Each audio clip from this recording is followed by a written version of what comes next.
ప్రియ దేవుని బిడ్డలారా, బైబిల్ చదవటం వినటం వల్ల మనలో విశ్వాసం పెరుగుతుంది. మన మార్గానికి త్రోవ చూపుతుంది. సమస్త జనులను శిష్యులనుగా చేయుడి మత్తయి 28:19 వచనంలో దేవుని వాక్యం తెలియచేస్తోంది. తెలుగు బైబిల్స్ను ఆర్ఆర్కే మూర్తి గారు రీసెర్చ్ చేసి విశ్లేషణ చేసిన బైబిల్లోని ప్రతి అధ్యాయాలను వచనాలను వరుస క్రమంలో అనగా ఆదికాండం నుండి ప్రకటనా గ్రంథం వరకు ఇవ్వబడుతుంది. ప్రతి ఒక్కరూ ఆధ్యాత్మికంగా విశ్వాసంలో బలపడి మీ జీవితంలో ఎదుర్కొంటున్న సమస్యల నుండి విడుదల పొందండి. ప్రతి ఒక్కరూ మీ దీవెన టీవీని సబ్స్క్రైబ్ చేసి ఈ వాక్యాన్ని లైక్ చేసి మీ మిత్రులకు బంధువులకు షేర్ చేయండి. దేవుని సువార్తను ప్రకటింపబడుటలో మీరు పాలిభాగస్తులు కండి. ప్రియ సోదరి సోదరులారా, మన వాక్య పాఠ్య భాగం మార్కు సువార్త 12వ అధ్యాయం. సావధానంగా వినండి. 1 నుండి 12వ వచనం వరకు ద్రాక్ష తోటను గురించిన ఉపమానం. ఆయన ఉపమాన రీతిగా వారికి బోధింపనారంభించాడు. ఇట్లనగా, ఒక మనుష్యుడు ద్రాక్ష తోట నాటించి దాని చుట్టూ కంచె వేయించి ద్రాక్షల తొట్టి తొలిపించి గోపురము కట్టించి కాపులకు దానిని గుత్తకిచ్చి దేశాంతరము వెళ్ళాడు. పంటకాలమందు ఆ కాపుల నుండి ద్రాక్ష తోట పండ్లలో తన భాగము తీసుకొని రావడానికి కాపుల వద్దకు అతడు ఒక దాసుణ్ణి పంపగా, వారతణ్ణి పట్టుకొని కొట్టి ఒట్టి చేతులతో పంపివేశారు.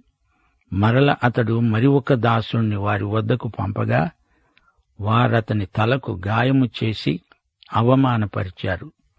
అతడు మరొకణ్ణి పంపగా అతణ్ణి చంపారు.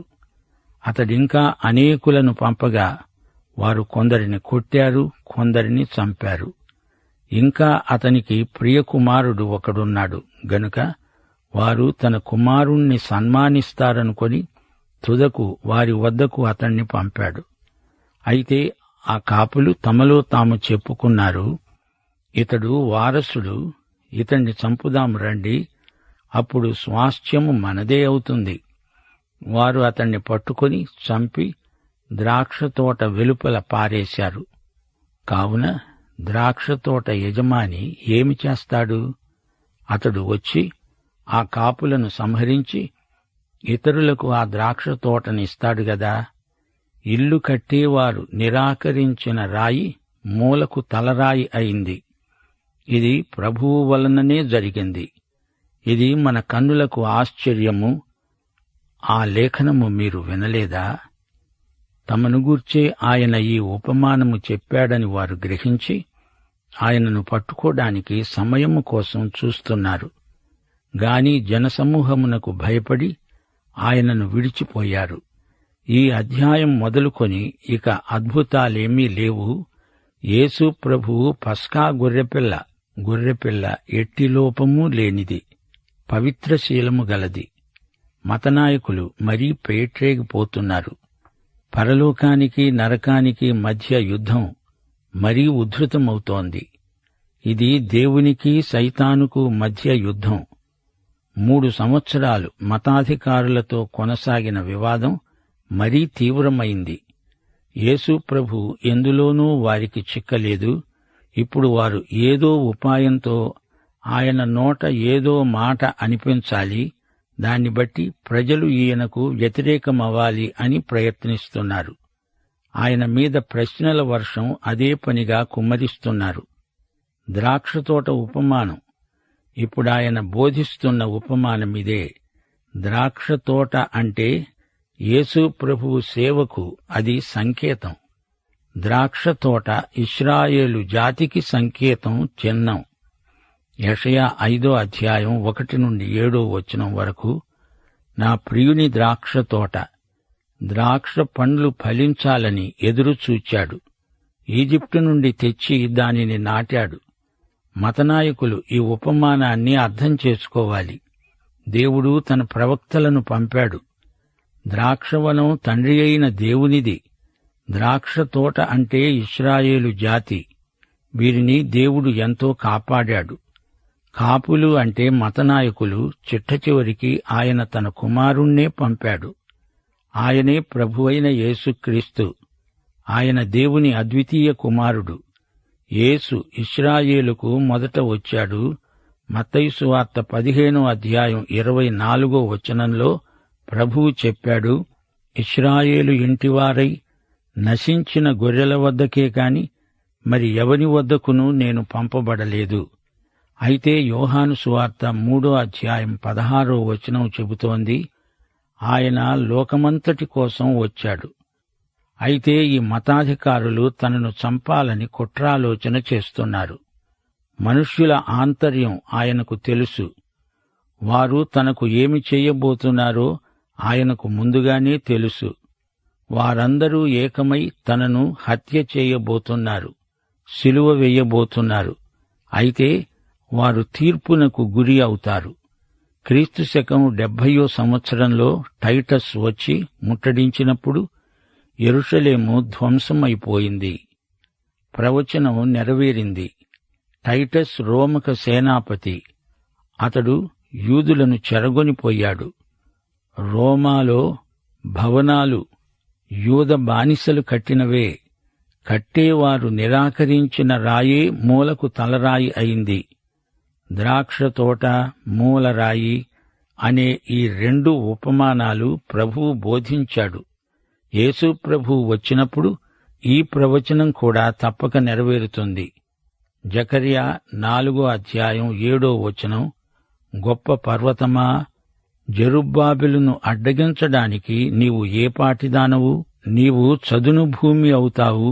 కృప కలుగునుగాక, కృప కలుగునుగాక అని జనులు కేకలు వేయగా అతడు పైరాయి తీసుకొని పెట్టిస్తాడు.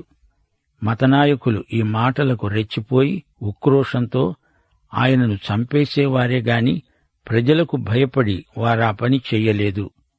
ద్రాక్షతోట ఉపమానం వారితో వాగ్యుద్ధానికి దారితీసింది. వారాయన వద్దకు రాయబారులను పంపారు. 13-17 కైసరుకు పన్నివ్వటాన్ని గురించిన ప్రశ్న. వారు మాటలలో ఆయనను చిక్కుపరచాలని పరిసయ్యులను, హెరోదీయులను కొందరిని ఆయన వద్దకు పంపారు. వారు వచ్చి ఆయనను ప్రశ్నించారు, బోధకుడా, నీవు సత్యవంతుడవు, నీవు ఎవరినీ లక్ష్యపెట్టవని మాకు తెలుసు. నీవు మోమాటము లేనివాడవై దేవుని మార్గమును సత్యముగా బోధించేవాడవు. కైసరుకు పన్నివ్వడం న్యాయమా కాదా? ఇవ్వాలా మానాలా? ఆయన వారి వేషధారణను ఎరిగి వారితో అన్నాడు, మీరు నన్ను ఎందుకు శోధిస్తున్నారు? 1 దేనారమును నా వద్దకు తెచ్చి చూపండి. వారు తెచ్చారు. ఆయన వారినడిగాడు, ఈ రూపము పైరాత ఎవరివి? కైసరువి అన్నారు వారు. అందుకు యేసు అన్నాడు, కైసరువి కైసరుకు, దేవునివి దేవునికి చెల్లించండి. వారు ఆయనను గూర్చి బహుగా ఆశ్చర్యపడ్డారు. వారాయనను మెచ్చుకున్నారు. కాని ఆయన వారిని వేషధారులు అంటున్నాడు. వారి పొగడ్తను ఆయన వినిపించుకోలేదు. వారి హృదయ స్థితిని ఆయన బాగా ఎరుగును. ఒకసారి నికోదేము తనను అభినందించినప్పుడు ఆయన అంగీకరించాడు. నికోదేము యథార్థ హృదయంతో మాట్లాడాడు. ఇక్కడ ప్రభువుతో మాట్లాడుతున్న వీరందరూ వేషధారులు. 1 నాణెము తెమ్మన్నాడు ప్రభువు. ఎందుకని? ఆయన దగ్గర 1 నాణెము కూడా లేదు. మహిమగల ప్రభువు ఈ లోకంలో ఉండగా ఆయన చేతిలో 1 చిల్లర నాణెం కూడా లేదు. వారాయనకు 1 నాణెము తెచ్చి ఇచ్చారు. అది ఆయన తన చేతిలోకి తీసుకున్నాడు. వారు ప్రభువులో తప్పు చిక్కించుకుందామని తామే చిక్కుకున్నారు. కైసరుకు పన్ను కట్టండి అంటాడా? అలా అంటే కైసరుకు మోషే కంటే, మెస్సియ కంటే అధిక ప్రాధాన్యమిచ్చిన వాడవుతాడు. పన్ను కట్టక్కర్లేదంటాడా? అప్పుడు రాజకీయంగా తిరుగుబాటుదారవుతాడు. అది వారి వ్యూహ రచన. గాని ప్రభువు జవాబు వారిని ఎంతో ఆశ్చర్యపరిచింది. దేవుని బిడ్డలకు 2 బాధ్యతలున్నాయి. మొదటిది ప్రభుత్వము పట్ల మన బాధ్యత. ప్రభుత్వానికి చెల్లించాల్సిన పన్ను ప్రభుత్వానికే చెల్లించాలి. మన సాంఘిక బాధ్యతలను మనము గుర్తెరిగి ఉండాలి. కైసరు పట్ల బాధ్యతను నెరవేర్చాలి, తప్పదు. అయితే దేవుని పట్ల నీకు బాధ్యత ఉంది. అది కూడా నీవు నెరవేర్చి తీరాలి. దీన్ని తప్పించుకోవడానికి వీలు కాదు. ప్రతి బాధ్యత నెరవేర్చిన వాడే దేవుని బిడ్డ. ఒక నాణెమును తన చేతిలోకి తీసుకుని ప్రభువు వారికి గొప్ప పాఠం నేర్పాడు. నాణెమునకు 2 వైపులున్నాయి, బొమ్మ, బొరుసు. అలాగే మన జీవితానికి 2 వైపులున్నాయి. ఒకటి ఇహము, రెండోది పరము. ఇహపరములు మనకు 2 వైపులు ఉన్నాయని మనము మరిచిపోకూడదు. మనం పరలోక పౌరులం. ఈ లోకంలో ఉన్నాము. మనం యాత్రికులం. మన నిత్య ధనాన్ని పరలోకం లెక్కలో జమకట్టాలి. ఈ మాటతో ప్రభువు హెరోదియనుల నోళ్లు మూయించాడు. ఈ హెరోదియనులు హెరోదు వంశీకులనే సింహాసనమెక్కించాలని కోరతారు. కైసరుది కైసరుకు, దేవునిది దేవునికి. ఇది ప్రభువు చేసిన ప్రబోధం. 18వ వచనము నుండి పునరుత్థానమును గురించిన ప్రశ్న. పునరుత్థానమే లేదని చెప్పే సద్దూకయ్యులు ఆయన వద్దకు వచ్చి అన్నారు, బోధకుడా, తన భార్య బతికి ఉండగా ఒకడు పిల్లలు లేక చనిపోయిన ఎడల వాని సహోదరుడు వాని భార్యను పెళ్లి చేసుకొని తన సహోదరునికి సంతానము కలుగచెయ్యాలని మోషే మాకు రాసి ఇచ్చాడు. 7 సహోదరులున్నారు. మొదటివాడు ఒక స్త్రీని పెళ్లి చేసుకుని సంతానము లేకుండా చనిపోయాడు గనుక రెండోవాడు ఆమెను పెళ్లి చేసుకున్నాడు. వాడు సంతానము లేకుండా చనిపోయాడు. అలాగే 3వాడు చనిపోయాడు. ఈ విధంగా 7 సంతానము లేకుండానే చనిపోయారు. అందరి వెనుక ఆ స్త్రీ కూడా చనిపోయింది. పునరుత్థానమందు ఎవనికి ఆమె భార్యగా ఉంటుంది? ఆమె ఆ 7 భార్య అయింది గదా. అందుకు యేసు అన్నాడు, మీరు లేఖనములను గాని దేవుని శక్తిని గాని ఎరుగకపోవడము వలననే పొరపడుతున్నారు. వారు మృతులలో నుండి లేచేటప్పుడు పెండ్లి చేసుకొనరు, పెండ్లికి ఇవ్వబడరు గాని పరలోకమందున్న దూతల వలె ఉంటారు. వారు లేస్తారని మృతులను గూర్చిన సంగతి మోషే గ్రంథమందలి పొదను గురించిన భాగములో మీరు చదవలేదా? ఆ భాగములో దేవుడు అతనితో చెప్పాడు, నేను అబ్రహాము దేవుడను, ఇస్సాకు దేవుడను, యాకోబు దేవుడను. ఆయన సజీవుల దేవుడు గాని మృతుల దేవుడు కాడు. కావున మీరు బహుగా పొరపడుతున్నారు. సోదరీ సోదరులారా, వింటున్నారా? సద్దూకయ్యులు ఆ రోజుల్లో భౌతికవాదులు. అతీతమైన వాటిని సుతరాము నమ్మరు. రూతు గ్రంథంలో బంధు విమోచకుని వృత్తాంతం ఉంది. రూతు చనిపోయినప్పుడు బోయజు బంధు విమోచకుని ధర్మం ఆమె పట్ల జరిగించాడు. లేఖనం ఏమి చెబుతోందో వారికి తెలుసు. 7 వరుసగా చేసుకున్నదిట ఆమె. ఇది ఎక్కడి కథ? వారికి లేఖనాలు తెలియదు. దేవుని శక్తి అసలే తెలియదు. దేవుని వాక్యానికి వక్రభాష్యం చెప్పేవారు నాడు నేడు ఉంటూనే ఉన్నారు. వాక్య అజ్ఞానం కొందరిలో ఉంది. భార్యాభర్తలు పునరుత్థానంలో కలిసి ఉంటారా అంటే కలిసి ఉంటారు గాని భార్యాభర్తలుగా కాదు. అక్కడ సంసారం మొదలుపెట్టి పిల్లలను కనడమంటూ ఉండదు. పిల్లలను పెంచటమంటూ అసలే ఉండదు. పునరుత్థానంలో ఈ సంబంధాలు ఉండనే ఉండవు. సద్దూకయ్యులు, మీకు దేవుని శక్తి కూడా తెలియదు అంటున్నాడు యేసుప్రభు. మోషే, అబ్రహాము, ఇస్సాకు వీరు చనిపోయారా? ఇక లేరా? వారి శరీరాలు పాతిపెట్టబడ్డాయి గాని వారు చనిపోలేదు. వారు దేవునితో ఉండడానికి పరలోకానికి ఎక్కిపోయారు. ఇక్కడ లేరు, అక్కడ ఉన్నారు. అడ్రస్సు మారింది అంతే. క్రీస్తునందు మృతులు అంటే పరలోకంలో వారు సజీవులు. యేసు చెప్పిన జవాబుకు సద్దూకయ్యులు అట్టిట్టయిపోయారు. సద్దూకయ్యులతో ప్రభువు మాట్లాడుతూ ఉండగా ఒక శాస్త్రి ఆయన దగ్గరికి వస్తున్నాడు. మార్కు సువార్త 12:34 శాస్త్రులలో ఒకడు వచ్చి వారు తర్కించడము విని ఆయన వారికి బాగుగా ఉత్తరమిచ్చాడని గ్రహించి ఆయననడిగాడు, ఆజ్ఞలన్నిటిలో ప్రధానమైనదేది? అందుకు యేసు అన్నాడు, ప్రధానమైనది ఏదనగా, ఓ ఇశ్రాయేలు విను, మన దేవుడైన ప్రభువు అద్వితీయ ప్రభువు. నీవు నీ పూర్ణ హృదయముతో, నీ పూర్ణాత్మతో, నీ పూర్ణ వివేకముతో, నీ పూర్ణ బలముతో నీ దేవుడైన ప్రభువును ప్రేమించాలి అనేది ప్రధానమైన ఆజ్ఞ. రెండోది, నీవు నిన్ను వలె నీ పొరుగువాణ్ణి ప్రేమించాలి అనేది రెండో ఆజ్ఞ. వీటికంటే ముఖ్యమైన ఆజ్ఞ మరేదీ లేదు. ఆ శాస్త్రి అన్నాడు, బోధకుడా, బాగా చెప్పావు. ఆయన అద్వితీయుడని, ఆయన తప్ప వేరొకడు లేడని నీవు చెప్పిన మాట సత్యమే. పూర్ణ హృదయముతో, పూర్ణ వివేకముతో, పూర్ణ బలముతో ఆయనను ప్రేమించడము, ఒకడు తనను వలె తన పొరుగువాణ్ణి ప్రేమించటము సర్వాంగ హోమములన్నిటికంటే, బలుల కంటే అధికము. ద్వితీయోపదేశకాండం 6వ అధ్యాయం 4వ వచనం నుండి ప్రభువు ఉటంకిస్తున్నాడు.